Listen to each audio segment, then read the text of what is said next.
Swayam Prabha. Digital India. Educated India.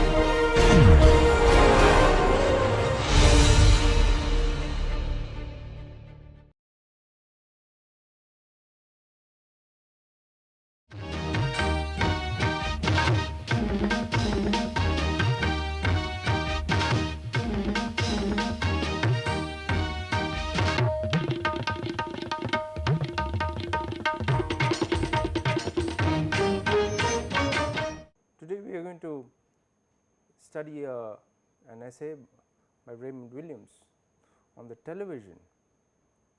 And though located in the moment in which we are in this lecture right now, right in the middle of the 20th century, we have come a long way since the days of the creation of the alphabet. This essay not only deals with television, it also helps us come to grips with the idea about the relationship between technology and society, technology and culture. And Raymond Williams explores these issues through television. So, television is the communication technology that really rules the world for the latter part of the 20th century, along with print. The exponential growth of print and television, electronic media is what we call television, really grows tremendously. In fact, if we look at the world today in the first half of the 21st century, we find that the tussle really is between electronic medium and the digital medium. Now, so when we understand this essay, we do it, though we do it from the point of view of, we understand it from the point of view of the television as a communication medium, the implications of it are far greater, because it helps us understand some of the crucial issues of this course, that is the relationship between technology and culture, technology and politics, technology and society. Williams begins the essay with an hypothesis.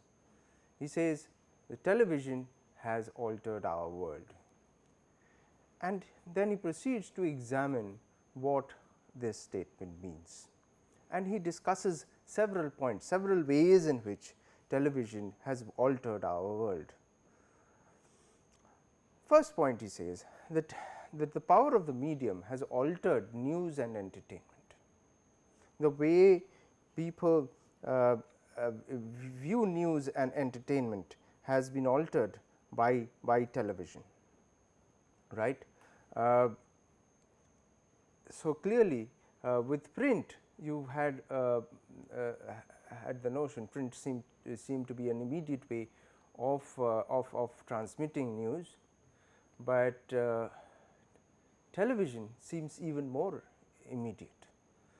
That the turnover that television brings in, print usually would be able to deliver news in a 24-hour cycle. Newspapers would be delivered in the morning, they would be printed overnight. So, any news up to, let us say, 8 or 10 o'clock in the evening would be printed in the next day's newspapers, and that seemed to be current enough. But with television, that definition of the currentness changed tremendously, altered tremendously, and it was possible to actually in fact with the development of live television, it was possible to actually follow a certain event simultaneously, live, as it says, particularly sports. So, the power of the medium has altered news and entertainment. And the second point that he makes is that the television has altered institutions and social relationships.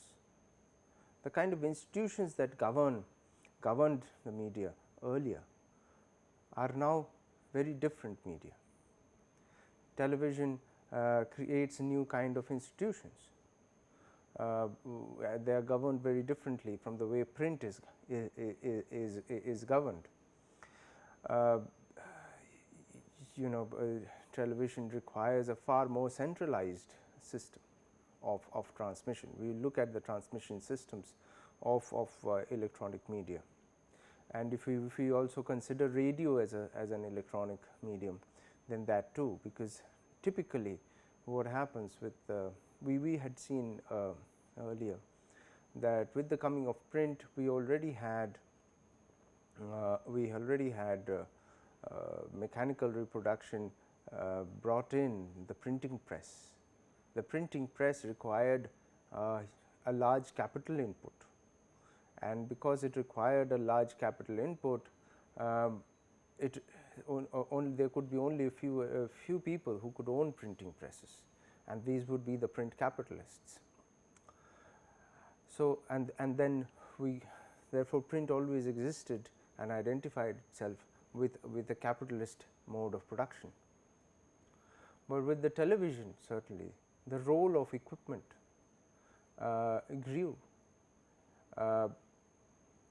It required far greater inputs of cameras. These were certainly before the development of the modern day of the contemporary digital cameras, which are light and extremely mobile.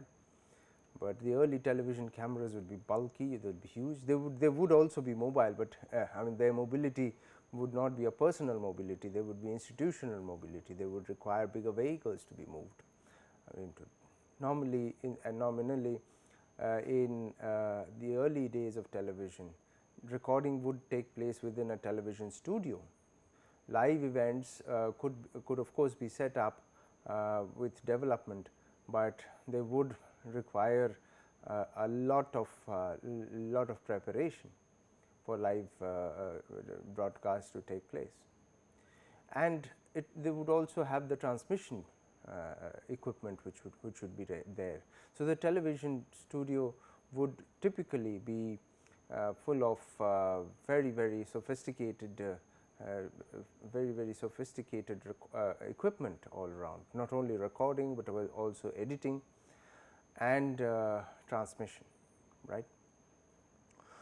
And therefore, these were necessarily even more centralized than print could be, even in the early days of print. Even in the early days of print, though the number of printing presses across Europe or a particular region in Europe would be few and far between, still one would say that in the early days of television, there were even fewer television studios which would be around.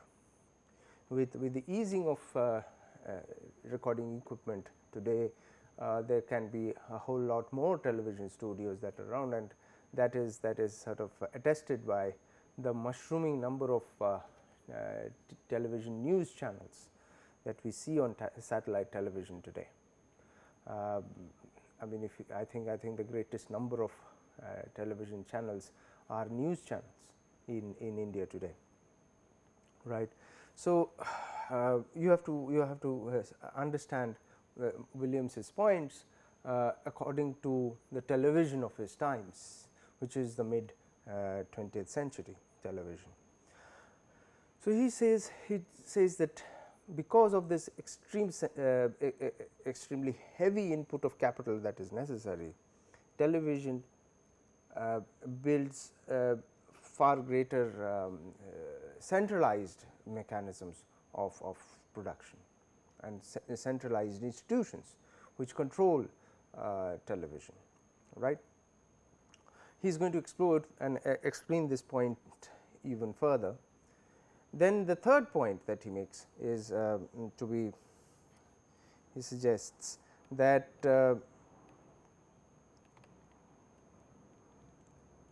it is taken that inherent properties as an electronic media, that television as an electronic media, altered our basic perceptions about reality, and thence our relationship with each other and with the world. right. The way we perceive the world alters significantly, because what television does is that it is able to transmit footage from far across, far and wide, and various locations seem to be far more immediate, right. Particular places which would always remain at a time lag to us could now be present. Events from that location could be present at the matter of moments, right. So, the remoteness of particular locations and the remote and events were reduced. They became far more immediate, and therefore, the relationships between different parts of a particular nation, particular country, or different parts of the world actually changes. We are moving towards a far greater globalized world with the coming of television. Footage from one place to another takes far lesser amount of time to actually get transferred. Even in the early days of television, we would still be looking at physical movement of footage. We still did not have electronic transmission, but with the coming of electronic transmission, these distances reduced even further. Television has greatly increased physical mobility in altering the scale and form of our societies. You are today able to understand the events of a particular location, and therefore, some kind of planning could take place. Okay. If there has been a severe weather in one part of the country, you are immediately aware of it, and that becomes part of the planning. And the ability to plan according to the events of a particular location has changed the way people would actually plan out their activities, all right. And television, he says, another explanation of this of the opening hypothesis, that television has altered our world. It had unforeseen consequences on some of the central processes of family, culture, and social life. Now, television becomes the talking machine in the family. The way the family gets organized, the choices get organized. Remember, we would be still talking mostly of a single channel television. There would be this would be the early days of television, and therefore, there would be single channel television. Those of you who were born after the 1990s would perhaps not have any recall of the days of Doordarshan, when there would be just one single channel on Indian television, and various kinds of programs would be distributed across the hours, across time slots through the time of the day, right. Today, 24-hour we have 24-hour channels. You want to watch a particular genre. If you are interested in action movies, you switch on a particular channel. If you are interested in Western music videos, you switch on a particular channel at any point of time in the day, and you are able to watch that particular genre, right. Whereas in the days of early television, there would be single channel transmission, and therefore, various genres would all be squeezed together in that single channel and would be distributed across various time slots. So, therefore, the television became almost a member of the family, which had something to offer for everybody, and there would be kind of a time share, all right. And slowly there is a definition of what is prime time television. Prime time television has a larger viewership because it is also the family hour, when the entire family watches television. It almost becomes a member of the dining table in many families, and this sort of alters the social life of people, way people interact, right. So, now he then puts these points, there are more points, but he sort of starts analyzing them, and he says that these points point towards what he understands as technological determinism, emerges from a position of technological determinism, that technology is accidental, that once technology comes into force, it sets certain things in motion, it changes certain, it alters certain social and even personal relationships. Okay. The and the invention of a new form comes at the center of this particular these set of changes. Technology becomes the determinant of these changes. Had that technology not been developed, it would have these changes, the world would have been would have moved in a very different sort of way. So, it looks upon technology as a self acting force, as if technology can work on its own. The invention is an accident and it unleashes a set of changes. It creates new ways of life, new ways of living life. It provides new materials for these new ways of life. It not only creates the new ways of life, it creates the new ways of life by providing materials for them. Television gives rise to consumerism. This kind of a point of view would argue there is a certain inevitability about it, that certain changes happen because of the invention of or the creation of television on television networks. And this viewpoint, this viewpoint of technological determinism says is deeply established and ingrained in modern social thought. People find it very difficult to think beyond them. It remains, it is taken as a given. At most histories of technology are written from these assumptions.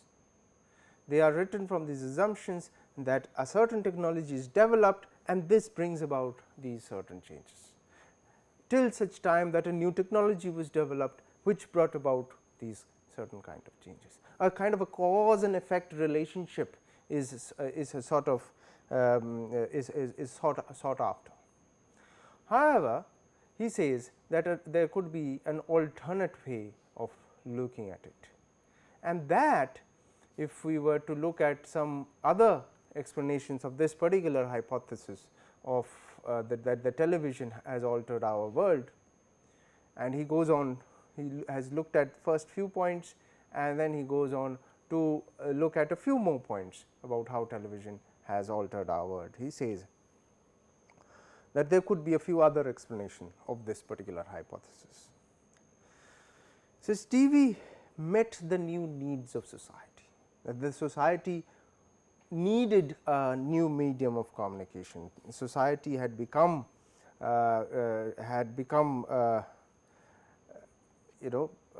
complex enough, and it now needed a sort of a new technology to be able to bridge the gap of that kind of need of communication.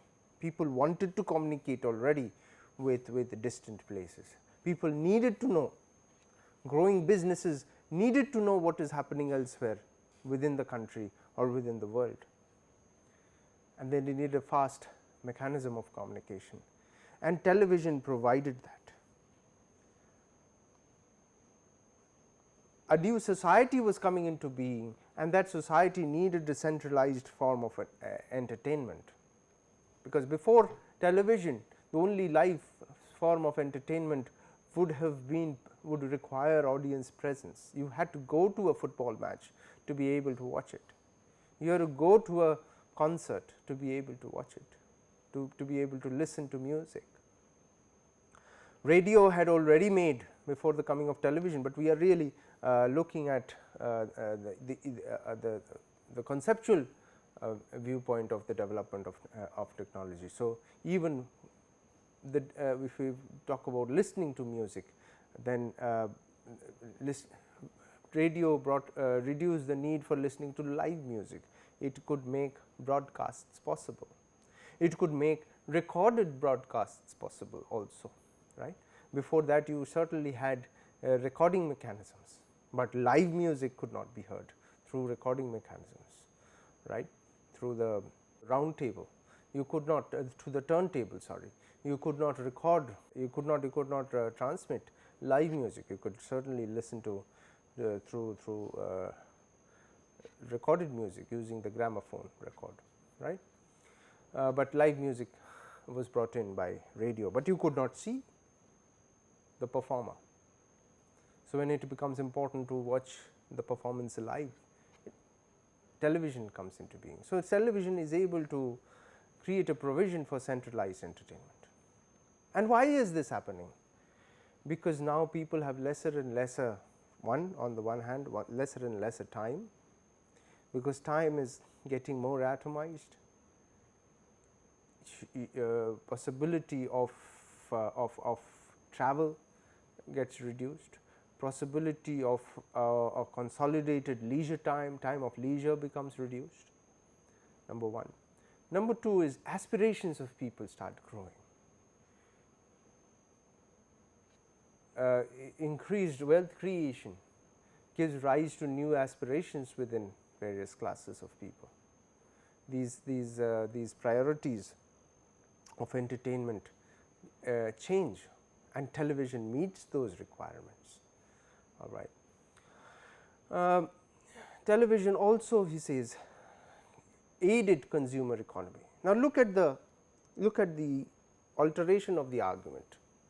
We could say we could interpret the same set of events by saying that television initiated a consumer economy, or brought in a consumer boom. But it is another way to say that television helped a consumer economy, that the consumer economy was already coming into being. Remember, print advertisements predate television advertisements, but television make those advertisements more powerful, right. So, television aids the consumer economy. Television gives a more captive audience for the advertisements in between programs, where people are already glued to the television. They have to watch, whereas in print one could say that one could overlook the advertisement, but when you are watching a cricket match, you virtually cannot avoid watching the advertisements, right. In a football match maybe, yes, but in modern day what they would do is they would put in certain scrolls, which would scroll through the screen and advertise at the same point of time. So, television provides a far greater captive audience for advertisements. So, television helps consumer society rather than initiates consumer society. Television actually makes for a passive audience. It requires very little effort on the part of the viewer to actually receive whatever messages, whatever ideas that are being transmitted through this medium, right. The term couch potato is something that you associate with the television, that you really do not need to do anything while watching television. So, television sort of now there are two ways of looking at it. One would say television creates the passive audience, or television emphasizes the elements of passivity. That is, the elements of passivity were already growing. People did not have a critical, engaged mind. Remember, with the coming of films, we have seen through how how films actually make the possibility of a critical audience to come into being, but they are undermined through market mechanisms, through the creation of the cult of the star. But television is sort of built upon that cult, and television results in this greater sense of passivity. It is a smaller screen also. So, the possibility of analysis is far reduced within the television. And he says that television served and exploited the needs of a new kind of large scale and complex, but atomized society. This is a point that he is going to explain further, but he says that the way in which social relationships, social institutions were formed undergoes changes. They undergo a certain alteration, and television serves that purpose. Television actually results in consolidation or meets the requirements of that kind of society really. And he says that these arguments from these points from 6 to 9, these 4 points point towards a very different view of society, that technology is a product of history. It moves towards a claim of historicizing technology, looking upon technology within a certain moment, locating technological development within a certain moment in history. Now, I would like to go back to our discussion on the emergence of print. Yes, the coming of print did bring about revolutionary changes within European society and world society really. Print played a very important force. Print was a very important force in bringing about monumental changes in history. Certainly, print was not alone. Print was part of many other important tectonic shifts which occurred in human history over the last millennia. But what we have also seen is that when the discovery of print happened at that point of time, it was not only Gutenberg who was responsible for the discovery of print. There were many other actors, many other copyists who were looking for a technology to hasten, to mechanize the process of print. And Gutenberg built upon that those experiences, and Gutenberg certainly responded to the need that was around. So, the field was already created, the field in which this invention actually took place, right. So, the discovery of print actually takes place in a moment of history when the society was already prepared or needed such a technology. In fact, print could have been discovered maybe about 50 years before the time when it was discovered, or maybe a few decades before the time when it is discovered, and it would still have had survived. And we have also seen how specific inventions, not only print, but the compass and and gunpowder. These were technologies which had been present within human history, particularly in the hands of the Chinese, for a whole lot earlier, before they actually were put to the particular use which we know them today for. But because the historical basis in which these changes would have flourished were not yet developed, the important point of capitalism as a social system was not yet coming into being, was not yet in the horizon, that these technologies did not take root and did not take shape. They took shape in that particular location, in that particular time and space, where the society was already ready for it. So, this kind of a view actually locates the development of technology within a larger history of technology and a larger history of society, and it looks upon technology as a product of history.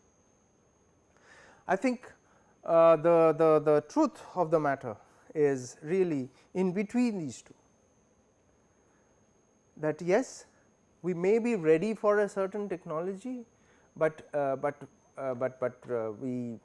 we are not yet, we do not yet have a particular invention. It may be possible. I remember, just to explain this point a little further, I remember having a conversation with a conservation architect. Now, who are conservation architects?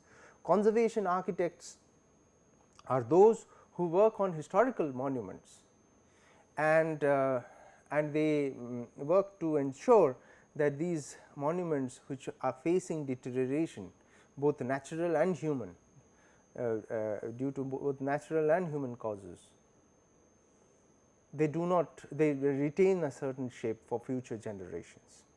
Conservation is very different from restoration. Restoration seeks to return a certain monument or a certain architectural building, a certain architectural site,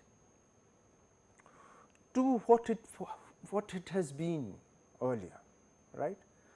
It may have been destroyed, you are trying to recreate it, recreate part of it, restoring it. But what conservation does is to prevent further damage, right. Now, whichever way you look at it, these actually work towards preservation of historical monuments. Now, this particular conservation architect told us that you would, if you are particularly within India, this is a very common sight you would have seen, that people do mark out, carve out their names and other kinds of messages on monuments. A despicable sort of practice that is there, but this plagues a lot of our historical monuments. Now, one way is to try to plaster over them and try to sort of smoothen them out, but that would also create further damages to these monuments, because plastering over them would actually change the plaster that already existed.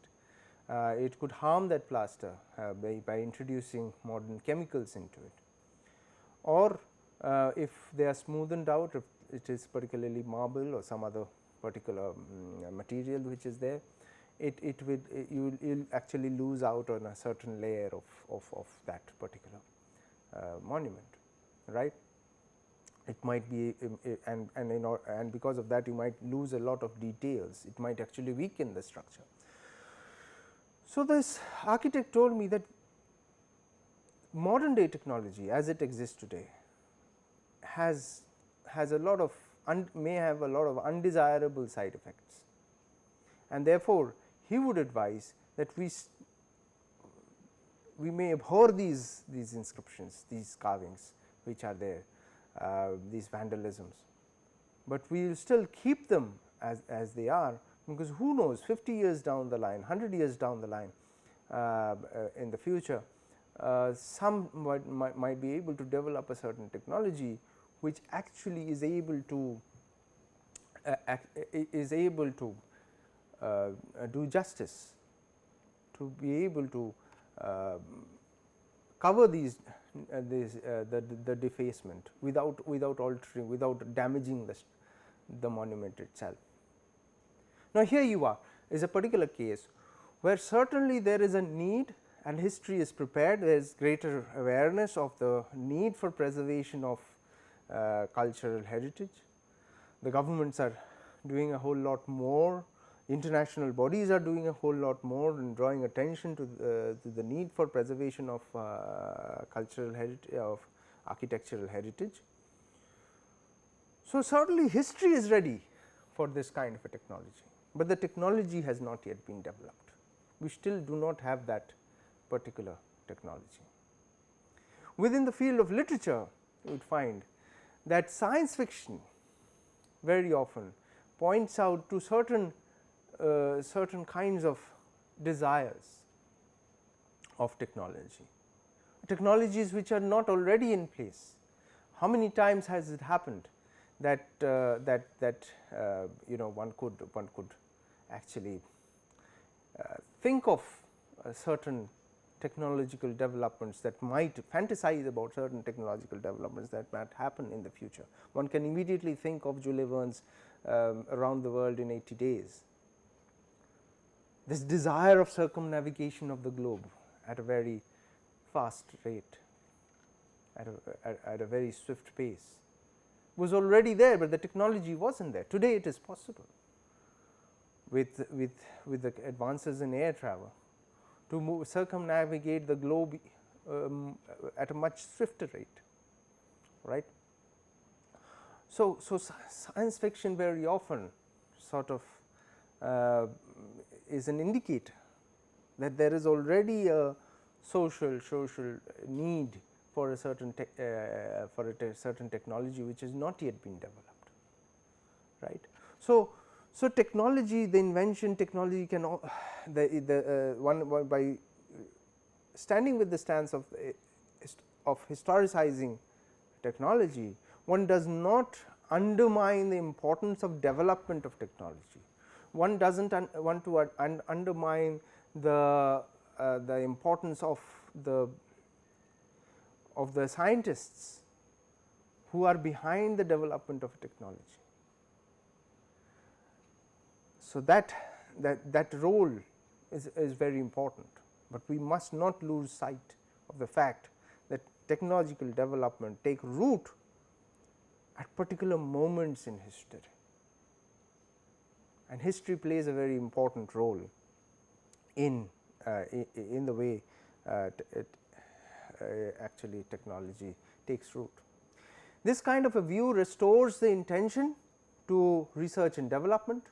Certainly companies and there is a lot of government funds in scientific institutions in developing new technologies.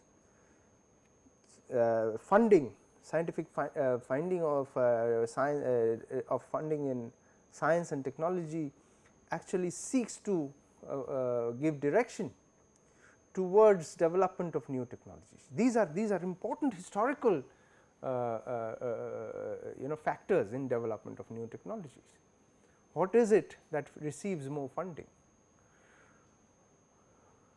Military research in developing new weapons has very often been received the greatest amount of funding in the modern era, far greater than some important kind of health challenges that could be there in the form of cancer research, for example. Certainly one would think that that there would be far greater investment in developing newer kind of technologies to prevent child mortality, but that is not the kind of direction. If we look at a kind of a comparative analysis of the amount of money that is devoted to development of science and technology, towards research and development in various fields, it will show what the agenda of the world is. And history actually directs and purposes the practices of science to actually develop certain technologies. And he suggests that this may be sometimes beyond the scope of existing and foreseeable scientific and technical knowledge. As I said, that history may already be prepared for the development of certain technologies, but those technologies are yet not in place.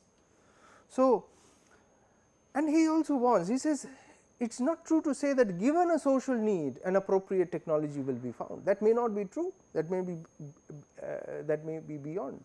So, it does not take away from those scientists who develop a certain technology, certainly. They are of great value, but it is a way of emphasizing the role of history and social forces in development of technology. It highlights the importance of decision making groups who will make the money available, the investment available for development of technology. And this has been true of various kinds of technological development, as we can see, particularly military technology. The development of the internet was a very important development, which took place because of a need for development of military technology. That is, when there were information systems, vast storehouses of data, there was and the scientific and political community was becoming dependent of this on these storehouses of data. There was a fear that of nuclear war, that if there is a atomic explosion, particularly the fear within the United States, this was in the heyday of the Cold War, that if there is a nuclear disaster at a certain location which houses these data centers, then it would lead to a catastrophic effect.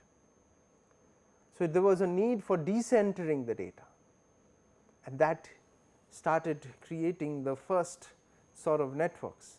And since these developments were this research was happening primarily within the university scientific communities, these networks were initially developed within various universities. Now, once they started developing within the universities, they were in their very nascent state put to other uses, not only for the preservation and decentering of data, that is synchronizing the data between various servers across a geography, but these networks were also put to use in the for communication purposes. The first rudimentary email technologies came into being, and these sort of became more and more sophisticated. Newer protocols and codes were developed, which slowly gave rise to the modern day internet, and it went beyond the reach of the academic community and became a larger social project. So, we see how certain very important technologies, much of the technologies of modern day air travel were formed through the development through military needs. The radar, the development of the radar was a very important technological development during the Second World War, or even nuclear power, certainly.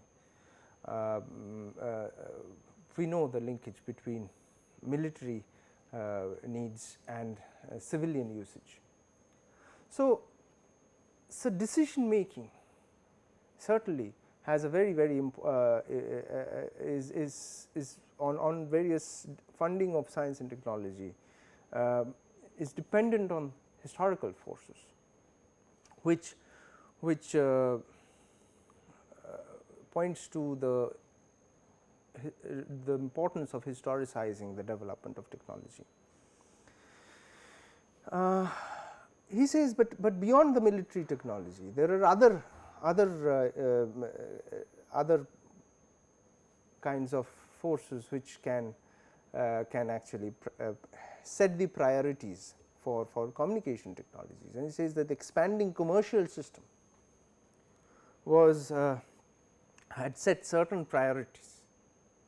It became within this expanding commercial system, it became important to pass specific information swiftly and maintaining contact and control between various business centers. As businesses expand, various business centers, business communities need to get in touch with each other. And these were primarily beyond the earlier institutions, traditional institutions. Traditionally, the more powerful social institutions where the churches, the schools, the assemblies, these were the spaces which were involved in decision making. But with an expanding commercial system, these centers change. New kind of institutions come into being. So, you have the development of the press. The press becomes a very important institution, very important modern institution for passing of political and economic information. The press creates new relationships where these traditional institutions, the schools, the churches and the assemblies had very little role to play in the way the relationship between people and people would be, and the relationship between people and things, right.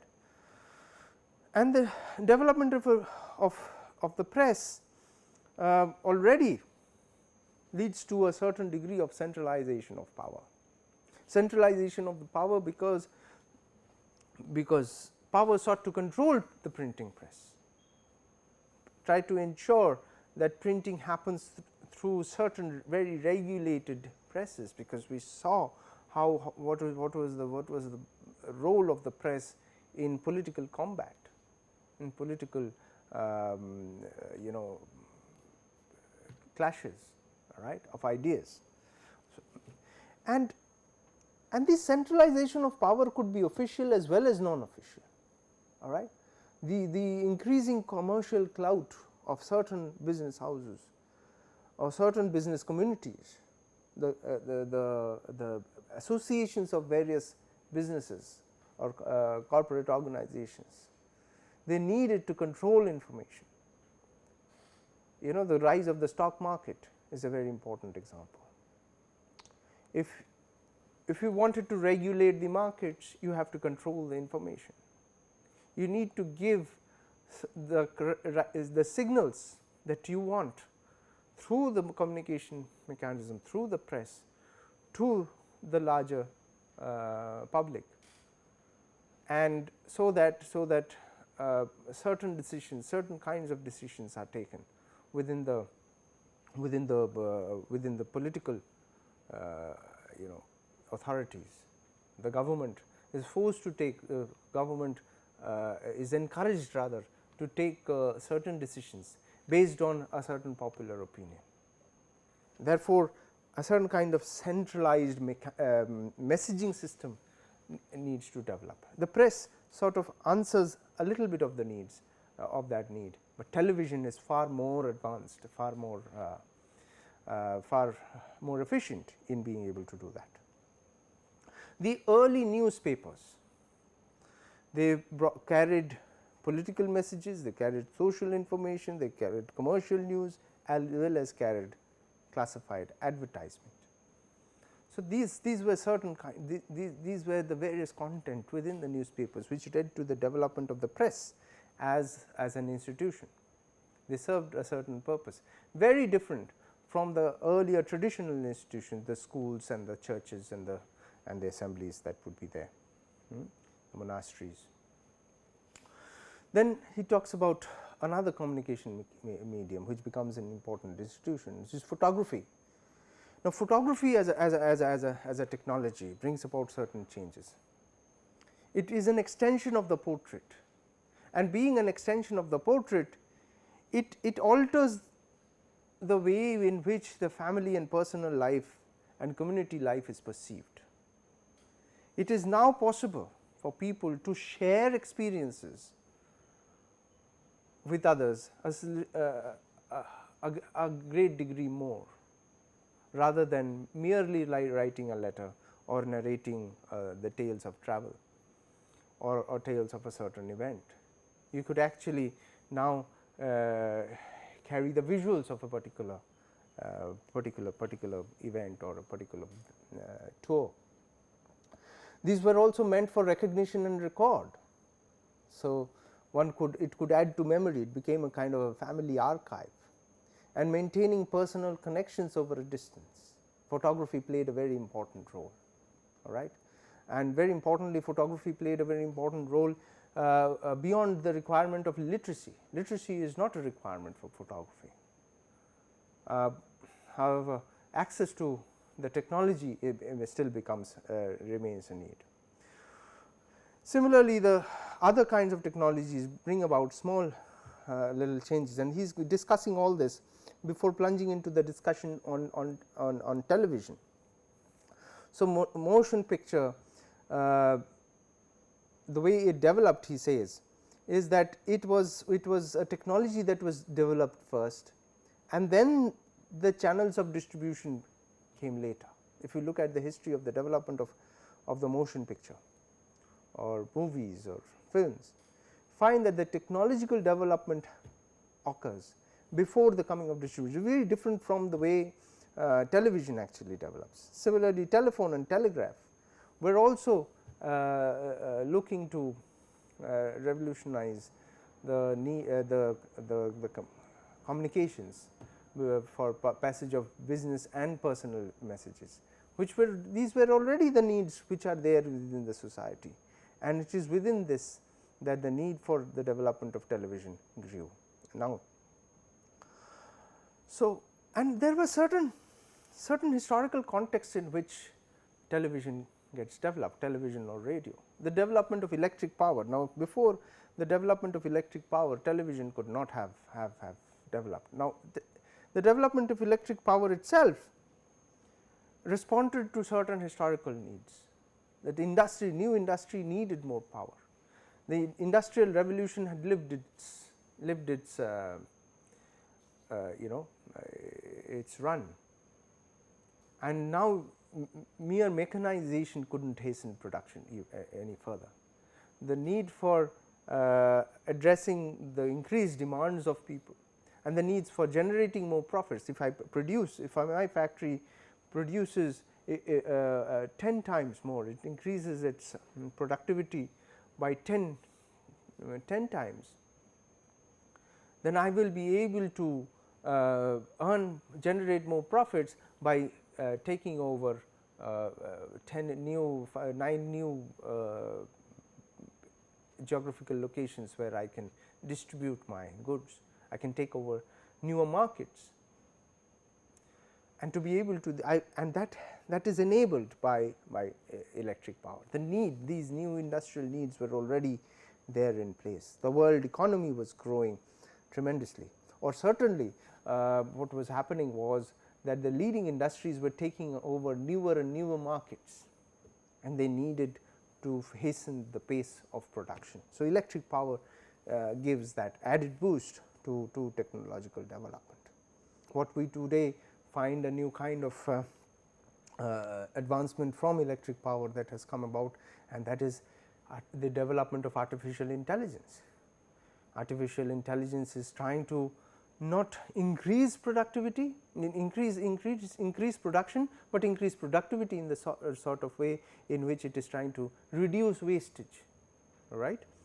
So, there is a move towards maximizing profit by reducing input cost, and that is where artificial intelligence is playing a role in sort of being able to predict the specific kind of demand, a kind of customized demand, and production would take place accordingly. So, that prediction becomes a very important business goal today, which is why a lot of research and development is going into the development of artificial intelligence. 150 years ago, that kind of emphasis in research and development would have taken place in the development of machines through running on electric power. And the use of electric power was suggested in 1753, but there were no takers because there was not a need at that point of time. Certain administrators said that there is no need, we do not want to invest in it, simply because there was not a social need that was felt. It is only when social need is felt that money gets pumped into it, all right, either public money or even private money, corporate money. All right. The development of railways, he points out, is another very important development of technology, which is a response to the growth of industry and cities. All right. So, he says that certain technologies get developed because of certain needs, and he says that the period between 1885 and 1911 till the First World War was a very important stage in the development of science and technology. You know, and the post-war period actually changed that particular situation, and that is when the radio got developed. That phase, all right, between so at around the first half of the 20th century is really where the radio played a very important role. So, he says that the moment in which the television technology was first developed, one can locate this within several other developments that were happening alongside. One, it was the history of capital accumulation. Well, what does he mean by capital accumulation? That increasingly more and more capital was getting concentrated in fewer and fewer hands, and that is the idea of the capital accumulation. This was happening through the market mechanism. As capital gets accumulated, now it becomes possible that more and more of money can now be invested in research and development, number one. Number two, with greater capital accumulation, if this capital accumulation is happening through a private mechanism, then the need for the desire for boosting profits grows exponentially. Now, of course, capital accumulation can happen through two mechanisms, either through public mechanism, that is through collection of taxes. The government sort of has more capital, more revenue accessible to it, investable revenue, and the government funds research and development.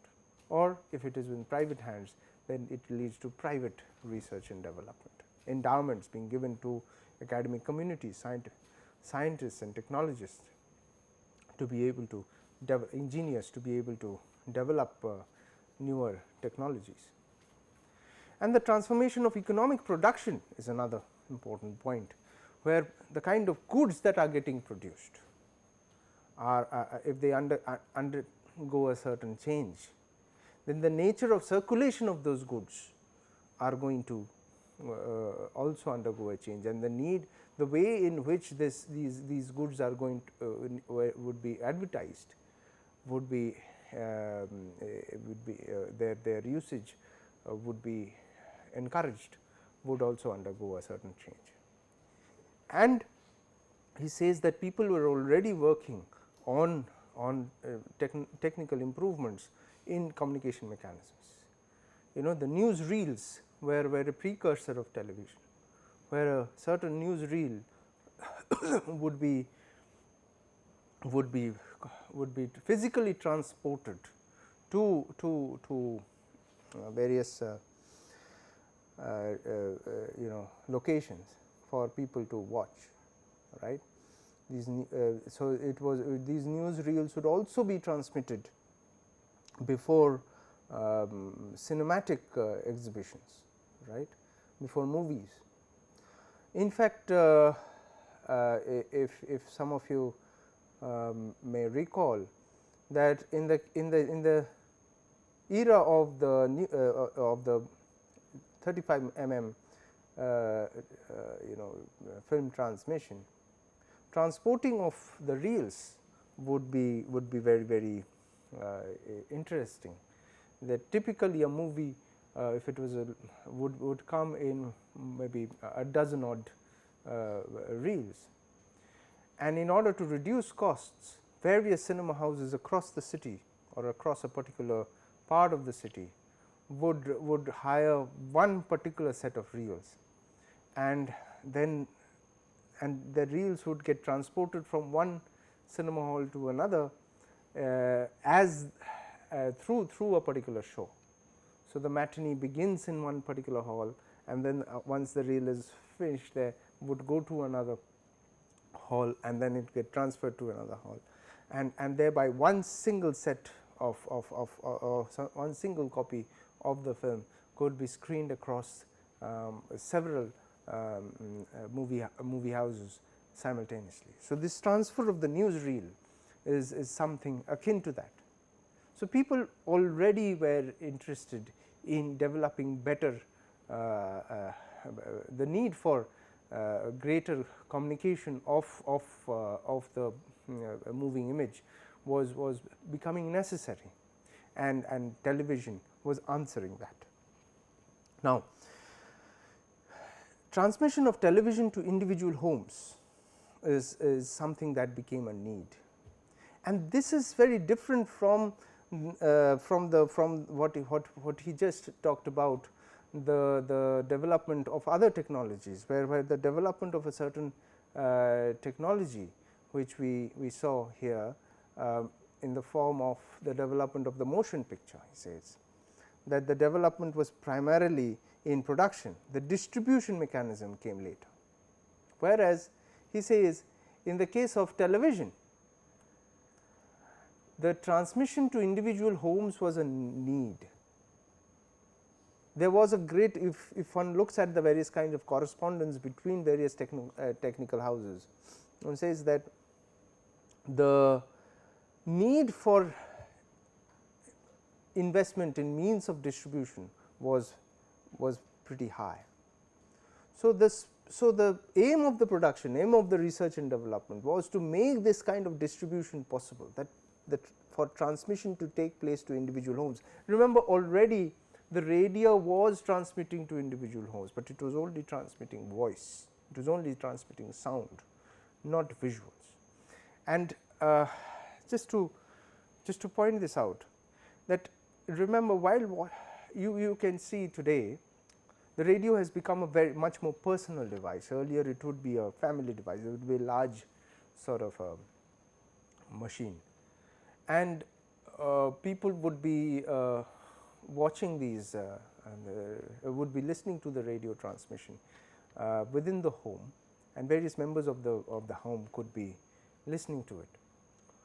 Today, of course, if we listen to the radio, which is a completely individual sort of listening mechanism through the earphone, but that is not how things were when Williams was writing this essay. Now, if we think of it, even today, even with the personalized form of access to the radio's sounds, one can go about doing other work, and in fact that is the entire idea, that you keep listening to music, you keep listening to the radio transmission, or you keep listening to the commentary of a particular sports event, and you go about doing certain other chores or certain other kinds of works. You certainly cannot study while listening to a sports commentary or news, but people do try to, some people do manage to study with some light music on. So, the radio kept a certain activity on, but television certainly captivates people. You cannot watch something and do some other things. There is a certain distracted sort of a certain level of distraction which the television does not allow, right. So, the television generates the couch potatoes. Television actually occupies people's attention a whole lot more, to the extent that it renders the human body passive, right. So, that kind of distribution was something that was sought after. Now, let us now look at the various kinds of take a closer look at various kinds of distribution mechanisms of these electronic sort of broadcast technologies or electronic means of communication, which will help us understand the points that that Williams is trying to make. So, this is a terrestrial broadcast of radio. So, typically the recording will happen in a radio station, and that recording will be with the use of a radio transmitter would be broadcast to specific radio sets. Okay. And these will be amplitude modification waves, which means, and they will be long range. Typically we know that in the radio sets as the medium wave or the short wave. Short wave can travel far greater distances and can be used for long range distances. In an Indian subcontinent, that would lead to long range transmission within the country, but one could also listen to international transmission using the short wave. So, so the only way in the pre-satellite television era, the only way one could listen to some foreign programming would be through the short wave, or rather listen to the Voice of America or to the BBC, and the short wave also became a very important tool of war during the Second World War and other wars, where the enemy would be able to transmit into the territory of the neighboring, into the enemy territory, deep within the enemy territory. All right. So, and in fact, they would organize transmission in the language of the enemy country, the invading country or the warring country, and try to sort of disrupt the political equilibrium within that country. So, and that is very interesting. I mean, if you look at what we have already looked at in the kind of way print was trying to disrupt political equilibrium within certain domains, where the boundaries of the national lawmaking, law keeping forces, law enforcement agencies were sought to be subverted by the transport of forbidden books, forbidden material into that country, whereas books would have to be physically carried in. Radio waves do not have to be physically carried in. Radio waves could be transmitted, and there were mechanisms of retaliation, of course, but that is something that is very interesting. But these were the terrestrial broadcasts, which could travel across geography, certainly across political boundaries also. But then you had the first, when television develops, you have the terrestrial broadcast mechanism, where the television studio would be recording, and there would be transmission from the terrestrial transmitter, which would be further distributed through low power transmitters, which would distribute within local areas. And these will primarily be frequency modulation waves, or and therefore they would be short waves, what we would call FM, much clearer signals, and also therefore they would be able to carry far heavier signals content, and they could carry the visual content as well, along with the sound content. And these would be in the very early days of television. There will be rooftop antennas, which every house would be dotted with these rooftop antennas, which would try to gather these signals from these low power transmitters, and through a wire be transmitted to the TV set inside the home. So, in extreme weather, of course, this would not work, but so that was the kind of mechanism that there would be.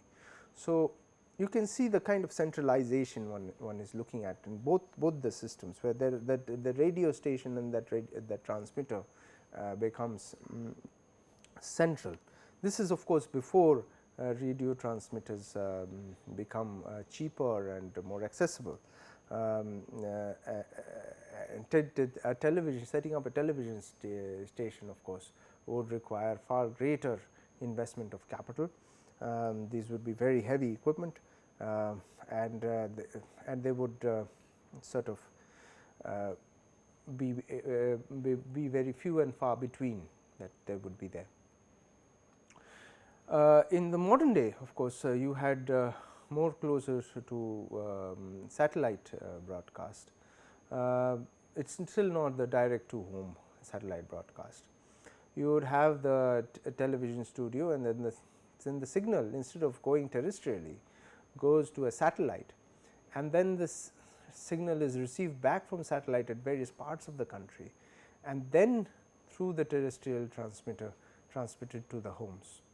The difference between these two would be that in the first kind of terrestrial broadcasts, there would be local stations. So, typically when television broadcast began in India, if you look at the history of television broadcast in India, they would have begun in specific locations. So, there would be a transmission in Bombay, there would be a transmission in Delhi, in Calcutta, and they would not be interlinked. They would not be there would be separate programming that would happen, typically in the evening every day. They were not 24-hour, and there would be greater amount of content within the local languages which were transmitted. More local programming would be there, whereas with the combination of the satellite and terrestrial broadcast, the national transmission, the national program would become possible, and this national program would be transmitted from Delhi. Typically, that is how it was designed. These broadcasts become an important fare in the 1980s, when the government took a series of steps to increase the number of terrestrial transmitters, satellite receiver and terrestrial transmission, and there was also development of communication satellites, which would help the transmission of the signal across the entire country, and almost every week new transmitters were being installed at very remote locations across the country. And typically what would happen is that a transmission would begin maybe by 5 o'clock or 6 o'clock. First few hours of local programming in the local languages, and then all action will shift to Delhi, programming from Delhi from 8 or 9 o'clock onwards. There will be the news in Hindi and the news in English, followed by the first mega serials on Indian television. Some of you may be able to check them out, the Hum Log and Bunyad, and these kind of very popular television serials that started being transmitted on Indian television, set the tone of the Indian television development of Indian television in the 1980s. In fact, television stars became bigger than film stars for the first time in the 1980s through this nationwide broadcast, and this actually brings a lot of power. Remember, that means this entire satellite broadcasting is happening from Delhi. That means the government in Delhi starts having a greater say over the rest of the country. This is something that Williams is actually going to talk about in his essay. The kind of communication mechanism, the television mechanism that we follow today, and which you may be able to very easily recognize, is this one, where the satellite transmitter directly transmits to the domestic satellite dish, and then to the TV set. Though this is being replaced now through the coming of the internet transmitted app based television, where you can log into a particular website or log into a particular app, which will allow you through usage of data to be able to watch programming. Now, we need to keep these models in mind to be able to understand what Williams is saying, that this kind of distribution or to individual homes was the goal that was there. And why was this goal there? This goal was there because this kind of since the 1920s there was investment in building this small sort of domestic receiver, and this kind of transmission was conceived before content, that you actually needed to advertise. He says this is one of the important reasons, increase advertisement of domestic of consumer durables. Newer kinds of industrial production were taking place, goods of consumer durables were being developed, the motorcycle, the motor car, and other kind of home electrical appliances and other things were getting developed. And therefore, there was a need for centralized transmission. Now, you cannot just transmit advertisements. So, therefore, there was need for programming. So, these two things became amalgamated, the need of commerce to advertise and need for the government to be able to actually control the narrative. Okay. Now, with this kind of a centralized mechanism, the government starts having a very important say over the politics within a certain country. Remember, the press was becoming much more democratized. By now, printing presses were cheaper, and so increasingly you had more and more newspapers that were coming into being, and it becoming more and more difficult to control without actually censoring them. One could if one were extremely authoritarian government, one could actually censor the press, but that would bring in a certain kind of authoritarian bias, right? It will be looked upon as a serious sort of a drawback of a certain government to actually censor the press. However, with the coming of the power of television, since the government actually controlled television till such time that you had the combination of the satellite and the terrestrial sort of transmission, you had in this particular kind of communication mechanism, the government had far greater control over what was getting transmitted really, and these two needs were getting amalgamated. In fact, one would also recall that in case of any military takeovers, the military coup there were, if you see the history of military takeover of government in the 1980s and the 1990s, in fact the 1970s onwards, one of the first things that the coup administration would take over the TV station of the country, then the TV transmission mechanism. As long as you are in control of the TV transmission mechanism, you are in charge of the country. That is how one would know exactly what who is in power. So, television became a very important sort of center of power, right.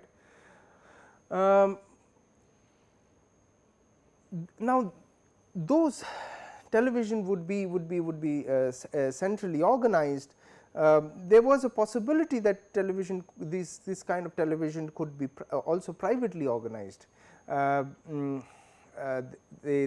They could be run by the government, but they could also be run privately. Different kind of mechanisms would be there. Certainly, the Indian experience was till such time that satellite television becomes the cable television becomes possible in the 1990s, you had only the national broadcaster, only the government broadcaster, and that gave a huge amount of power to the central government, this control over television, something that was sought to be challenged by the press, challenged by the votaries of the freedom of the press. All right.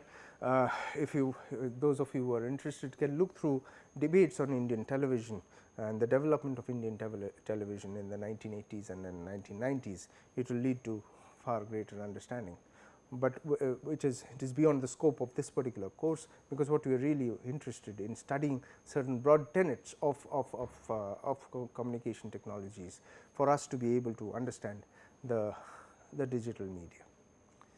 Now, broadcasting was always as we say a major social institution, mostly involved in controversy because of the very power that it had. Now, broadcasting was not predestined by technology, as we say, as we saw that there was a certain need which brought broadcasting into the fore, a certain kind of, and they were a result of certain specific social decisions, and it came together in particular circumstances. And because broadcasting is everywhere, it might lead us to think that this is the way the world is.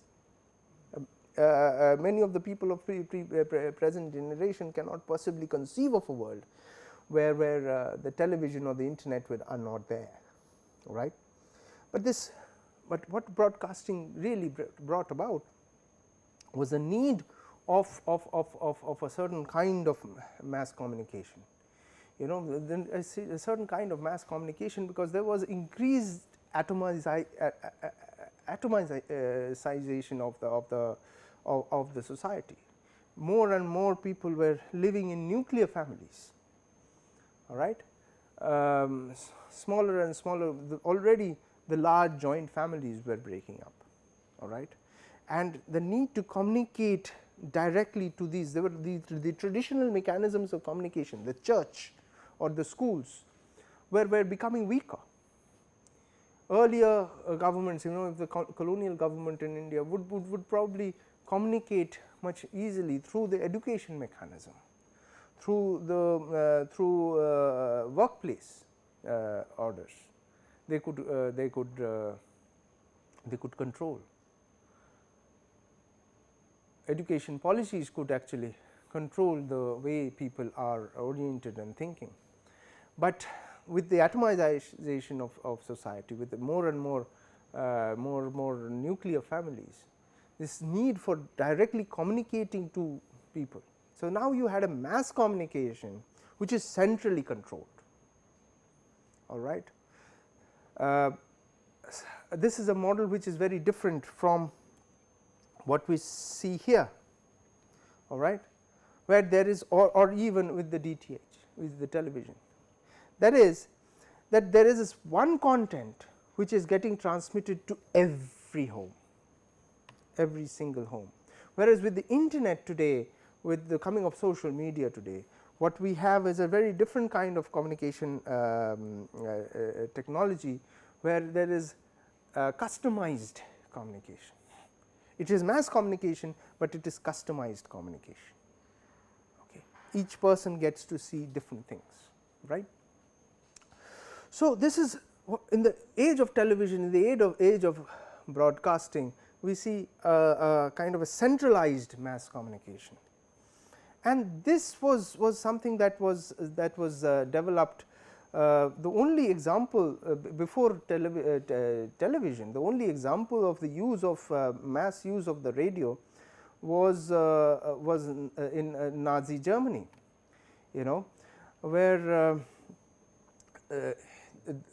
Hitler used communication mechanisms. In fact, he worked, the Nazi government worked towards the development of cheaper radio sets, which would enable the Nazi government to Hitler's government to transmit its various programs and various ideas to the people. All right, you can read a little bit more about all this, and moreover, and they would also carry entertainment. The entertainment would keep the audience engaged, and the messages, the political messages of the Nazi party were also developed. So, there were receivers installed in the streets, and his communication advisor Goebbels was also deeply interested in the television for same kind of use, but of course, the regime was over before it could really be done. In fact, one of the things that the Nazi party also did was organize compulsory listening to Hitler's speeches. You know, they were made people were made to listen to his speeches compulsorily. So, the Nazi party were sort of these control the radio broadcasts and use these kind of events to be able to listen to. So, the loudspeakers would be placed in public places to blare out Nazi propaganda through the use of radio mechanism. So, that is one extreme of the kind of centralization that made possible by electronic means of communication, by the electronic media, right. But certainly these were ideas that were being developed according to the need of a certain society, a certain kind of levels of economic development, certain models of social organization, which actually gave shape to this technology of television. That is what Williams argues, that the way to look at technological development is by historicizing the history of historicizing the development of technology, really. Thank you.